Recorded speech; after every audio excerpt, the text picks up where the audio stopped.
So, loads of new Battlefield 6 information has come to light over the last 48 hours, mainly thanks to Battlefield Labs. There was a big playtest of Gulmud Railway that happened the other day. That's one of Season 3's new maps.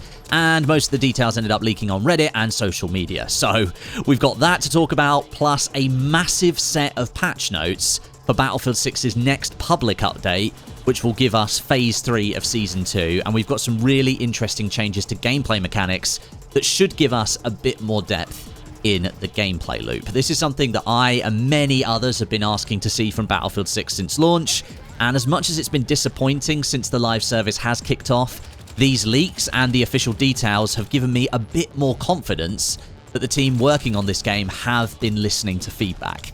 It's just taken them a bit longer than we would have liked to actually implement a chunk of this stuff. So let's talk about all of this today. Drop a like on the video, would really appreciate that. Let's get into it. So we're going to start with Gulmud Railway. Gameplay of this has leaked pretty much in its entirety all over Reddit. And I think the fears that the map was going to be butchered and ruined have been somewhat calmed. Yes, as we spoke about the other day in our other video, there has been a reduction in the ground space around the edges of the map, but from what I can see, that's been basically offset by the reworking and redressing of all the large spaces within the active play area of Gulmud Railway. There's lots more cover for infantry to move from point to point. Vehicle gameplay is still very dominant on the map, and it's going to be by far the biggest map we will have in Battlefield 6. Absolutely no question. Mirak Valley and Operation Firestorm, they're about to look like medium-sized maps, and Liberation Peak is about to look small in comparison. The new Artillery Strike and Smoke Strike battle pickups were available on the map. I've seen gameplay of both of those. They come with like the binoculars from Battle Royale, so you pick them up off the ground and then you click to zoom in, you select an area, and then the effect comes raining in. I think the Artillery Strike, it comes with a big red smoke marker that activates when it's called in, and that's obviously to let everyone know in the area of their impending death if they don't move out of the way. And from some of the gameplay I've seen, it does leave quite a bit of destruction in its wake. I'm a big fan of the battle pickup system that we had in Battlefield 4 back then. We had a couple of 50 cal sniper rifles and other stuff. It'd be really cool to see the devs continue to add more of this stuff as we go through the seasons. I'd love to see the giant EOD bot that we got from the Dragon's Teeth DLC. I'd love that to come back. Now, I didn't see any of the classic Gulmud IED bombs in gameplay footage. That was another thing from Battlefield 4. Some of you might remember those fixed bomb locations on Gulmud Railway. You could kind of occasionally surprise tanks and armor that happened to stray into the vicinity, and then you'd set them off, and then you'd just blow them up, and it was really cool. Couldn't see that in any of the gameplay. The moving train, though, that is back, and it's working in this Gulmud build, and it's got a capture point on it, so the train moves backwards and forwards along the railway line, a bit like a tug of war, and depending on which team holds the flag, it will move in the direction of that team's HQ. If it's kind of like held in position, or if it's being fought over, the train will stop. The leaks also showed that different conquest capture points across the map will come with their own armoured and unarmoured vehicle spawns as well, giving players additional reason to want to move around and take different capture points, as additional vehicles would end up helping you win the game on a map like Gulmud Railway. The aerial play space, it looks absolutely massive, extending far beyond the ground boundaries of the play space. So that means like helis and jet pilots, they're going to have a lot more room to strafe right across the map, then move away, rearm, repair, and then come back for your next flyby. And this is something really lacking across most of Battlefield 6's maps right now. Maps like Blackwell Fields, they just make a mockery of aerial gameplay, really. So it's great to see the devs react to that feedback and bring in a map that air vehicle enjoyers can actually play the game on. My request now, though, would be for the devs to quickly drop back into other maps like Mirak Valley, Operation Firestorm, Liberation Peak, and Blackwell Fields, and massively extend the play space over there as well. Hopefully, that won't be too difficult a fix to do in the future. But it's not just the aerial play space that's been updated. Vehicles themselves may have also had some updates with this Gulmud build. Tanks and IFVs may well have had some updates, but without specific notes, which the labs builds don't get, like we do for public updates, we won't know for sure what's actually changed. And apparently some people have observed that helicopters now feel easier to control as well, but again, we don't have patch notes to confirm that yet. Different rocket gadgets have also been updated, with the velocity of the RPG being slowed down a little bit, and apparently some buffs have been made to other launchers available to engineer, so not just everyone will be running around with RPGs in the future, because it's by far the best one. If this work is being done by the devs to improve and deepen the connection between vehicle and infantry gameplay in Battlefield 6, then I'm excited to see this stuff, because Gulmud is the map for these sorts of changes to shine, and the game sorely needs some deeper gameplay elements to keep things interesting. Now, when it comes to weapons, we've seen the L115 sniper rifle and the M16 in action in gameplay in the Gulmud test. Both of them do look quite nice, I have to say. The M16 does indeed have an attachment that enables fully automatic fire on it, and apparently it costs 25 points. And supposedly the inverse of this attachment, so a burst fire mod, is going to be added to a bunch of other guns in the game as well. Some people have said that that also costs 25 points. So we'll have to wait and see for Season 3 to be officially detailed for confirmation of that. But if we do go on what Battlefield Studios has done for Seasons 1 and 2, where they've added several new attachments for you to unlock on existing weapons, I think that kind of fits the bill. There were also a couple of new options highlighted to players during this Gulmud test. One of them was a dispersion in ADS toggle that would enable an additional circular crosshair on the screen showing you how much bloom or dispersion the weapon had when you were firing it. And it was only visible when you aimed down the sights. And I think the idea here is to give you just a better understanding of how your weapon is behaving.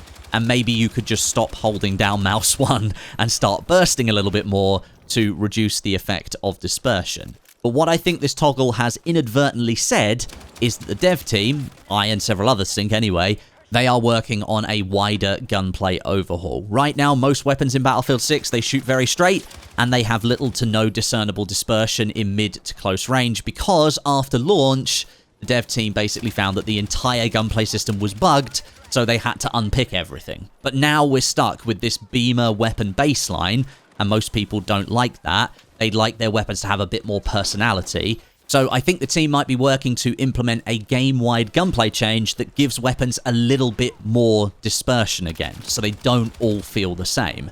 But one issue that we had at launch was that with that dispersion and bloom, people couldn't tell where their bullets were going. They couldn't tell how much dispersion the weapon had. So having a toggle like this that puts that crosshair on the screen that shows you what level of dispersion the weapon has when you're firing, that kind of solves that problem at the same time. And the other new option is super input polling, and it's a toggle that will enable changes to input for mouse and controller, and this is in response to players who've said that their input feels a bit jittery, and that is a common complaint among mouse input players specifically. I personally don't think I'm good enough at the game to have noticed this. It may well have affected me, but I probably couldn't pin it down. But there are people I know that complain about mouse input for Battlefield 6, so hopefully this is part of a fix for that problem. There was no sign of the second Season 3 map, Plaza, during the latest labs test, and that's not surprising.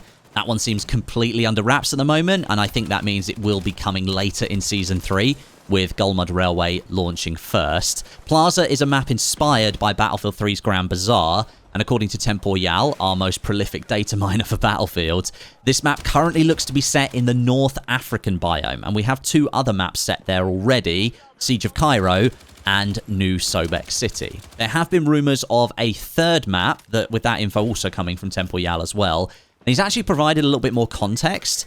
If you remember, I said in my previous video, I didn't think that this third map called Isolated was actually going to be a multiplayer map, and instead it would be a new POI for RedSec. Well, Royale states that this isn't likely an outcome, because any POI updates to RedSec would come under the Granite banner, Granite being the working title for RedSec. And this map isn't mentioned in that way at all. He did, however, go on to state that he's also found references to something called Portal Community Map 1 in the files. Potentially a return of the Community Map project that we last saw in Battlefield 4. We'll have to wait and see on that one.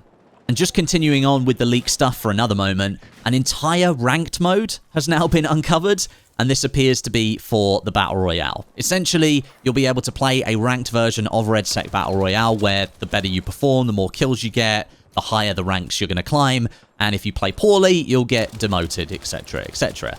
This is a pretty common feature of Battle Royales now, so seeing it come to RedSec isn't totally surprising. But what it does tell me is that I don't actually think RedSec was ever intended to release in October 2025, and instead, it was probably due to launch in March 2026. If you think about it, if it launched in March, RedSec would have become this fresh gameplay element for Battlefield 6. It would bring in an entirely different audience to a different pillar of the game. And then about 6 weeks later, in May, a new season kicks off, and then they add the ranked mode for the more dedicated players to always have something to grind for. That 6-week gap from like March to mid-May is probably the ideal amount of time to capture all those interested players and offer them a compelling way to keep them playing. Instead, RedSec has already been launched for 6 months, and now Ranked is coming out 6 months later. At least it's coming, but perhaps you can see why I think RedSec was rushed to launch in October. Now, we've spoken about this many, many times, and I know you're all bored of me saying this. I can see the comments where you tell me I'm just moaning all the time, but I am going to keep saying it, because if I don't, well, Battlefield just never becomes a good live service game. So we need more than 2 maps per season. The only time I can think where DICE and the teams working on Battlefield actually produced a good live service moment for this franchise is the Pacific update for Battlefield 5, which added a lot more content and essentially converted the game into a new phase. It shifted the focus of the entire game from European war into the Pacific. That was a really good update. But since then, all the way through 2042 and into Battlefield 6, we've just not seen good execution. We've got several development teams working on Battlefield 6. Supposedly thousands of devs were working on this game before launch. So where's the output? Season 3 could have 3 multiplayer maps in it. I'm not convinced personally. But I think if the team can push on and have 3 maps per season, we would be approaching the level of content that players actually expect. Again, I can see you guys complaining that I always compare live service to the older DLC model that Battlefield used to have. But those had 4 maps minimum each at launch and really switched up the game every time they dropped a new one with a bunch of new weapons, gadgets, and vehicles for people to play with.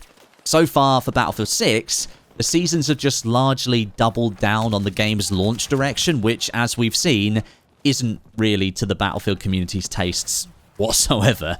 Season 3 and this latest Gulmud Labs test seems to show that the team is listening to feedback and is finally starting to implement the changes that players want to see, but if it's not backed up with a consistent content release schedule, genuinely people just won't care. They won't come back to the game. The 2 issues need to be solved in tandem. We need a deepening of the core gameplay loop, which we do now appear to be seeing with these labs updates and all these experimental features that hopefully will come to the game in the future, and the addition of more content like maps, more locations to fight in.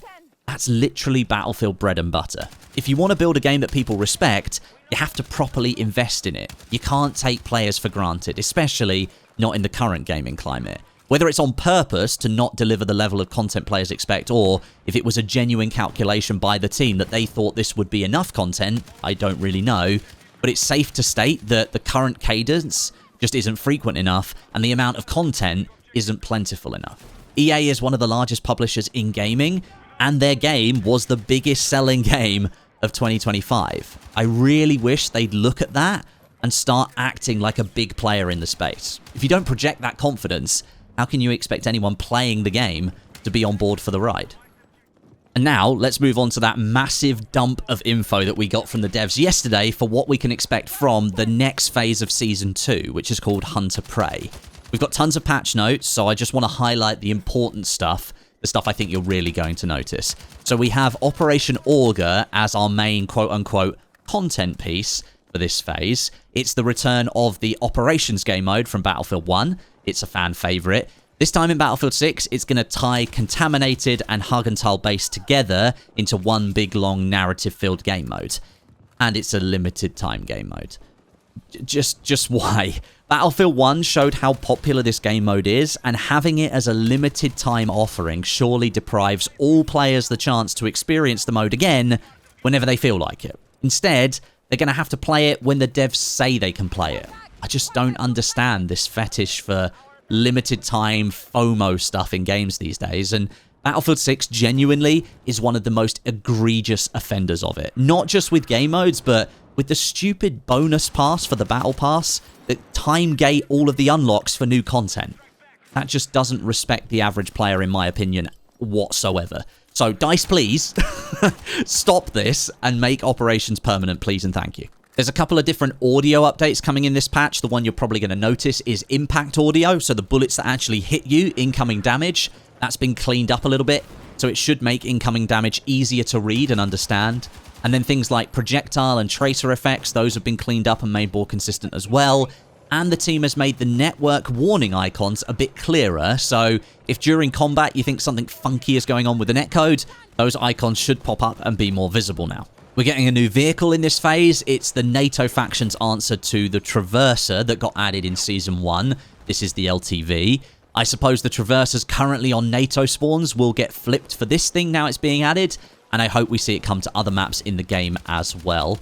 And then a massive change, actually. Didn't expect this one. Defibs are getting completely overhauled. The team has basically reworked the support defibs to operate a lot closer to how they did in past titles in the franchise, to alter how the gameplay flows, basically making things less spammy. Defibs are now going to use a charging system, and you'll start with 3 charges completely full that allow you to paddle off a few men in quick succession, but then you'll have a cooldown kick in, which will load one of these charges back fully every 4 seconds. You'll still be able to revive players at different levels of health, depending on how much of a charge has cooled off, anywhere from 50 to 100%, and you'll see different UI elements to show you where you're at with the recharges. Now, this also means that defibs are re-becoming lethal weapons again, because whatever the charge level of the defib is at the time you try to use it, if you go towards an enemy and try and shock them, that amount of damage will be transferred to the enemy. So if you fully charge the defib and you one-hit the enemy player, it's gonna kill them. So I think this is a great change. This is what has happened in previous Battlefield games in the past, and we're essentially going back to that system. The devs are admitting that the defibs were massively overpowered for those quick revives in close quarters, and they contributed to this over-the-top infantry chaos that most Battlefield 6 maps have right now, because there are people just reviving on corners all the time and bringing everybody back up. That contributes to the gameplay getting faster and faster and more chaotic, so this is a way to kind of slow things down a little bit. This should also make drag revives more powerful for support players specifically, because they already revive players quicker than other classes by doing a drag revive. And now I think there's even more emphasis put on the traversal during a drag revive. You can't do that with the defibs. Weapon and vehicle XP are getting a shake-up, with more actions now being included in what constitutes towards gaining XP for those items. So basically, instead of it only being about kills and assists to level up your guns, more actions in-game will now give you XP. So if you spend your time repairing vehicles or supporting your teammates, that time you spent doing that with the weapon or vehicle will be granted XP. So you should see your weapons and vehicles rank up faster now. I've been saying for ages the time for meaningful progression on base game content is completely gone, and the team should be doing whatever it takes for players to unlock all the attachments so that they can do whatever they want with their weapons and vehicles, and this is a step in that direction. And lastly, pretty interesting change this one, both the hollow point and synthetic tip ammo types will be having their cost reduced on most weapons in the game. That means it will cost you less attachment points to increase your headshot damage multiplier, and I think again, this is part of a wider weapon balance pass the team is doing, along with that toggle in labs that allows you to see the dispersion. Having increased headshot damage is a part of the puzzle for TTK and weapon overhauls, so putting this live in the game next week, let's test it and see how it affects different weapons. So the update next week, which will introduce Phase 3 for Season 2, does sound pretty interesting in terms of the changes the team are making. Lots of quality of life fixes in there, but there's not really any new content that's coming with this update, and this just sort of loops back to me saying that 2 maps per season just isn't enough, really. Season 3 does sound promising, 2 all but officially confirmed maps, and potentially a 3rd, although I'm personally not expecting that one to appear, as well as a ranked mode for Red Set coming in the future, and a bunch of other stuff as well, apparently. Battlefield 6 may still be struggling to really meet player expectations, but you can see now that work is being done. I'm quite excited to play Gulmud and Grand Bazaar when they come out in Season 3. But thanks for watching, guys. I appreciate your support, and I will catch you soon.